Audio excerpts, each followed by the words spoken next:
presentation. Thank you all for coming out. Great to be back. Great to be back at Evolve. I love coming back to California. Of course, love getting back to San Diego. As a Chicagoan, the SoCal weather can't be beat. This is actually a picture from Death Valley. Fun fact, this was one time the hottest place on the planet Earth.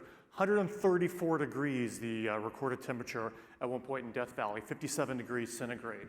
And California, because of its size and scale, has a ton of really fun facts like this. And if any of you are almond eaters, you might find it interesting that 80% of the world's almonds are produced right here in California. And lovers of fine film may remember this. This is the opening scene from the classic Beverly Hills Cop 2, where Captain Bogomil is running through the oil fields in LA. And at one time, California produced 40% of the nation's oil for America. And that's really what I wanted to talk about today. It's oil, black gold, Texas tea, but not necessarily the oil itself. I want to talk about the titans of the oil industry, the people who really made it possible. The people like Rockefeller and Bissell and Ewing. These were the real titans of the oil industry, and they're the ones that had the vision, the foresight to see there was a lot of money to be made with oil, and by mining it out of the ground and mining that oil, that fantastic wealth, billions if not trillions, were going to be created for people. But their time has passed, and they've handed the reins on. They've handed the reins over to the new titans. It's gone on to people like Satya and Zuck and Diane Green, and they're the new titans. And it's not oil they're mining, and they're mining data. They're not mining from the ground, they're mining from all of us. And they've likewise found that there's billions to be created, and there's fantastic wealth out there in data. And by doing that, but for Microsoft, it almost wasn't meant to be. Microsoft almost missed this moment, and many of you guys probably remember Steve Ballmer, and while everyone here can absolutely appreciate his passion for developers and everything behind that, Steve really got it fantastically wrong. Really funny quote from him back in 2007 was that the iPhone wasn't going to go anywhere. And what Steve Ballmer didn't realize, and to be fair, what a lot of people didn't realize, is how big mobile was going to be, but also how much data was going to be generated by mobile phones and by devices. And no one probably knew that in today, right now, people spend 3.5 hours a day staring at their phone. Completely fixated, addicted to that device, and every single second they're doing that, and really every single second your device is sitting idle, it is throwing off a tremendous amount of data, and data that advertisers crave, most notably location.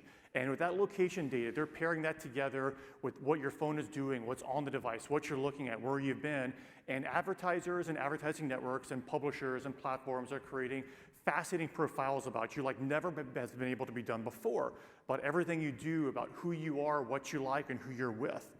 And it's all that data, and Google almost missed it as well too. Google really missed a big chance to rule the earth as well.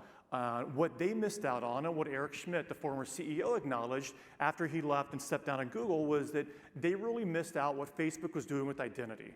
And the importance of identity. And he didn't necessarily mean identity in terms of creating a social network, because anyone may remember Google has tried that a couple of times. Anybody remember Google Wave? I mean, I remember trying to get an invite and furiously trying to get into Google Wave and see what it was, and then like, what? That really didn't go anywhere. And they kept trying ever since then, but what they were looking at and what they missed out of what Facebook did, it wasn't necessarily identity in terms of creating that social network for people to log into. What Google or what Facebook had been doing all along by littering these like buttons all across the internet is they were creating profiles about you, whether you were on Facebook or not. And they were taking and making note of every single place you visited on the internet and what you were doing. And then when you became a Facebook subscriber, a member, or you finally logged in and a lot of this keep you logged in, they attach that identity about you and everything about you and your biography, everything you gave up voluntarily to Facebook was attached to that. And then with the advertising network they built, every advertisement you built and every ad you looked at, and how long it was on the page and what you clicked on and what the ad was for was now put into your profile. When they figured out mobile, they started tracking everywhere you went as well too. And you may remember that Facebook has been notorious for getting in trouble for draining your battery, and that's because they work overtime in the background on the Facebook app of tracking everywhere you're going. They don't need you to check into a restaurant to try to become the mayor. They're back there and they're collecting a lot of data on you in the background.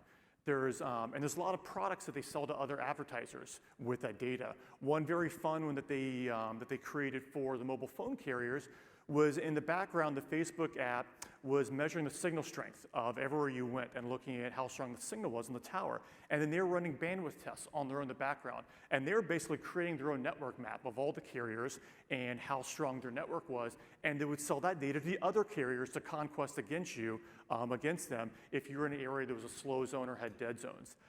So they're finding lots of ways to take all this data and figure out who you are. Now, the social graph and the identity graph that they created wasn't just about connecting your identity to other people. That's obviously very valuable, but what they did, and they were the first to do this really well, was create the graph across all your devices and stitch together your desktop device at work to your tablet at home to your handset and everywhere else. And create these deterministic device graph that really no one else has been able to really do as well. A lot of people can do it probabilistically, but Facebook was the first to really figure it out and then to track you across the journey across all these devices. And then they were doing this even if you weren't a Facebook member. And this is the dark profiles that they got in trouble for with the regulators because they still were tracking all this data whether or not you actually logged into Facebook. Now, Diane Green at Google, she's no slouch, and she's doing her best to catch up as well too. And they're creating an impressive array of products that they recently rebranded as the Google Marketing Platform. And this is about taking all the great advertising tools they built for display and for video and search, combining that with the first-party data that they have from analytics and putting great tools around it, like Data Studio, to be able to bring it all together so that when you're in their walled garden, you can then start to leverage their device graph and bring it all together. Now, since Google Wave and other products didn't really work out for them as a social network, and they really didn't have a way to do that deterministic matching, it really helped with Android that they were able to know who you are, and then with the penetration of the Chrome browser to get you to log into Chrome, that's how they started to match all that together as well too. So as this cheesy piece of clip art from the 90s asks, how ready are you to be able to use data on your properties as well too, and be able to use it to move the business forward? So I use this picture from everybody's favorite demo site from AEM, from WeFinance. And this is, in essence, this is marketing at its simplest form. You get the website done, you launch it, and you put it out there. You need to get traffic now. And if you're launching a new site or a new company, you're going to need to buy the traffic, and you're going to need to advertise. You're going to need to pay for media. And if you're paying for media, you will know how well it's performing. And then you want to be able to evolve it, to change it, update if it's not performing. And that is, at its simplest definition, what performance marketing is. It's about being able to, within paid media, within what you're paying for, to keep optimizing, and to keep optimizing against the message and against the offers, and to drive more conversion. So in this example, we're looking at a display banner ad for WeFinance to get somebody to come in and look at their mortgage products with a call to action on it. But if you think about it, these two steps for people, these aren't the only two steps people are going to take if they're looking to buy a mortgage or they're looking for a home loan. There are a lot of places they're going to be going all over the internet. And I was looking for a good graph that showed what the decision journey looks like. And there's a lot of them out there. But the funny thing I found as I was looking for some simple models was that almost everybody, like as it is on the internet, everybody rips off everybody else. So these are 4 different models from 4 different companies where they had basically, one of them had ripped off somebody else. And what they're showing is it's a very basic decision journey of how you go from when you're first in market and you're becoming aware of what you're looking for up until you become a customer. And there are a lot of touch points along the way. Everybody knows it's a very fragmented journey that consumers go on when they're going through this decision journey. The thing that has been made easy is somebody's created a line to connect all of them together, and it's not that easy. And the only way you're going to be able to get to connect all these pieces across all those different channels and touch points and platforms as experiences if you're a master of the data and you're able to actually put that together to follow someone all the way through, to sequence the messaging right, to bring them on your site to get them to convert. And that's the real challenge. What we want to talk about today is what you're doing with that data, but what our three friends here have done with what they've done at their companies and how you can start to apply that. So if we look at what each of their companies are, Microsoft has always been an operating system company, and Facebook was a social network, and Google was a search engine. But none of them are those three things anymore. They are all data companies at the core. I want to talk about first what Facebook has been doing with their data. Facebook is basically making money off of what they know, but people they know about. So in terms of your websites, that is making use of your own first-party data. And for most companies, there is a lot of first-party data running around. There are commerce systems, there's ERP, there's your analytics, you've got call centers, you've got CRM. And anybody that's sort of followed the CRM industry over the years knows that every CRM vendor claims that they've got this 360-degree view of the customer, and they bring it all together. Well, the reality is it's all BS. No one has actually done that, and none of these platforms do that because it's very hard to do. Because all this data, they're all in different systems, and they were never meant to talk to each other. They never wanted them to talk to each other. And these schemas are all over the place. And in simple database terms, there really isn't a primary key that brings together all those systems and all those databases and all those schemas. You might be able to connect some of them together through an email address or a phone number, bring them together, but there are a lot of others you don't. And then there's a lot of superfluous data you don't really need. So the challenge and what you want to do is you want to be able to do what Facebook did and find a way to match all that together and create that graph that brings it together. And previously, this has been a challenge because we've been restricted in terms of database sizes and servers, but in cloud scale computing, we don't have those restrictions anymore. So what you can start to do is start to pull all this out. If you're not concerned about retention or storage, and start extracting out what's the most relevant data from each of those systems into something new, into a new unstructured system, and start to bring it all together and connect it. And this is basically what a data lake is. And when people talk about a data lake, they're trying to bring this data out and get it together and try to match it together. So you find out just what you need from your customer data, and then you create basically a new set of key value pairs that takes a new customer ID and starts to stitch it all together. This data lake, it's basically the exact opposite of a data warehouse. A data warehouse has a defined need, has a defined structure. You've got reports in mind you want to generate, but a data lake is the opposite. We want to get as much data as possible, hoover it all up, and a data scientist will figure out later how to bring meaning to it and how to bring it all together. And if you can take all that information and put some intelligence on top of it, you have what people are talking about now as consumer data platforms, as CDPs. This is also what Adobe has done behind the scenes with the Marketing Cloud. And they have it at a very simple level, found a way to stitch together all their products by also finding what that common match is.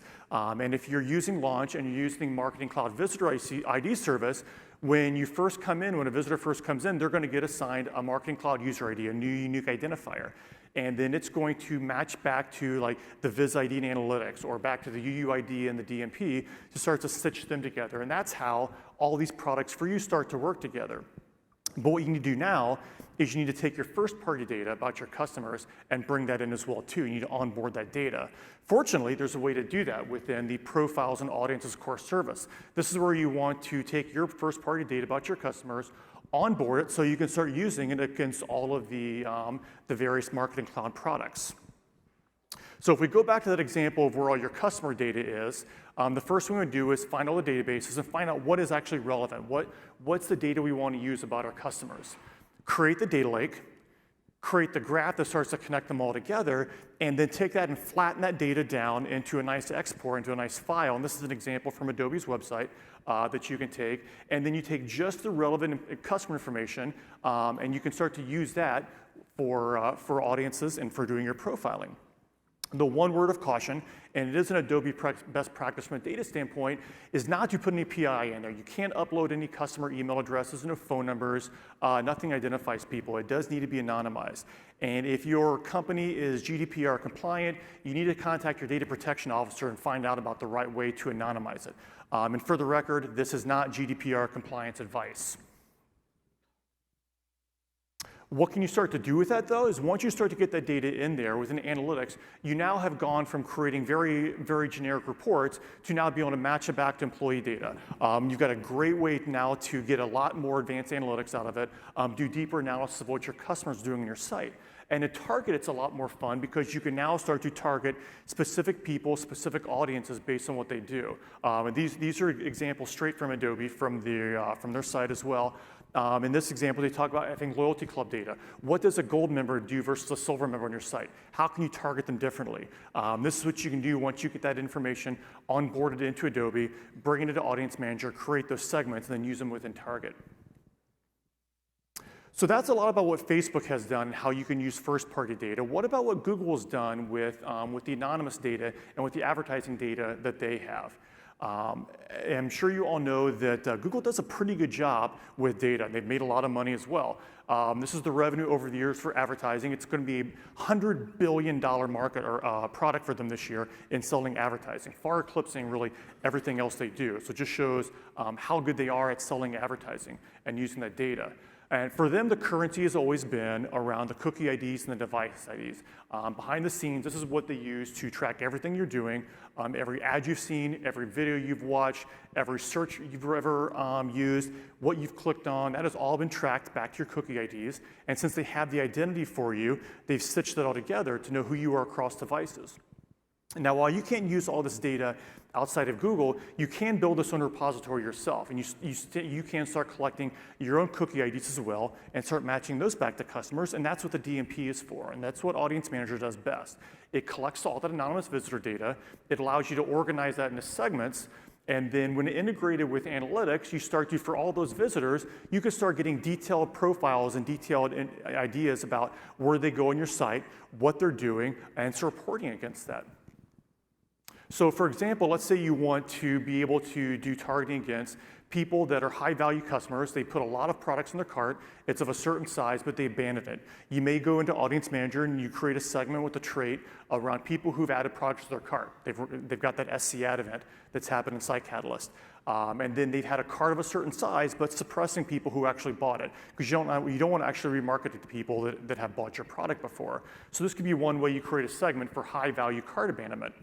Another thing you might want to do is look at people that are highly engaged visitors, and you want to specifically target them by media against them because you know they are viable on your site. Because they may have clicked on one of your ads, they came on your site, you measured how long they were there, and you've also used a recency and frequency trait to say, these are also somebody that's come to the site at least twice in the last 30 days. All very easy to do, and these create the segments that you can start to use within the Experience Cloud or out in media. So looking at this from an architecture view, this is one of Adobe's architecture models. I just added some red lines in here to show how you could start to use that analytics data with Audience Manager in the middle and that people core service to create segments that you push out to target and connect into Experience Manager. And then you can do the same thing as well by doing that out to the ad networks and be able to start to run media against that. In the beginning, you may not have the scale with cookies to be able to do that, so it's very easy in Audience Manager also to start renting data, create lookalike models that increase your addressable audience size against other people out in from that third-party data. You get the performance side of it by being able to track with the Audience Manager pixel who actually saw the banner, where the impressions happen, so you can bring that in as well too, and cap how many times somebody starts to see the same ad over and over. So I want to wrap up by talking about how we've done this for a given financial services client and how we've taken this first-party data and this third-party data and combined it for performance with some great results. In this case, with this client, we're buying programmatic media against sites where we know there are high net worth customers that are going to be coming into it. And when the ad comes up, it's going to decide, the engine's going to decide, do we need to send you a basic brand awareness ad, or are we going to target you with a specific offer? In this case, this person's getting a specific offer for a card product with an offer and a call to action on it. Behind the scenes, what happens is there's an offer engine that we built that's got Audience Manager in there, and also some custom database the client uses, and it's pulling in all the Google search logs, so we know everything somebody searched for online, if they've searched for credit card products in the past, or maybe reward cards or travel. And we've also got all the analytics data for people that have been on the site before as well too. We can start using those to create these look-alike models to figure out who are people like them that we want to target, and then using third-party data about household income, census data, and more to really start to segment them even further. This offer engine, when a display media request comes in, makes a decision if we're going to show you a unique offer or not. And if it is, we'll put that together, and we're using dynamic creative in the template that's going to leave a spot for the specific card product, what the offer text might be, and what the CTA is, and it's going to render that right there at impression time. And if you click on that and you come on the site, we're going to use Target to be able to make sure we can match the site creative and match the offer to you. And then we're going to start tracking as you go in there, because not everybody's going to sign up right away, but we're going to watch how deep you go in the site, how far you go in the application process, and score that and decide if we're going to show you that same offer again. Because this offer is one time. Offers do expire. You can't copy that and send it to a friend. You can't save it for later and come back into it. If you don't sign up, you're going to have to wait till you see that offer come up, or we may target you in different ways as well. But that's how we bring that in there. And by doing all that, and being very specific about who we go after, the types of cards, and based on the value of the lifetime value, we know that we're driving against control 64% lift in conversion, and based on the value of the customer, a 460% return on the ad spend.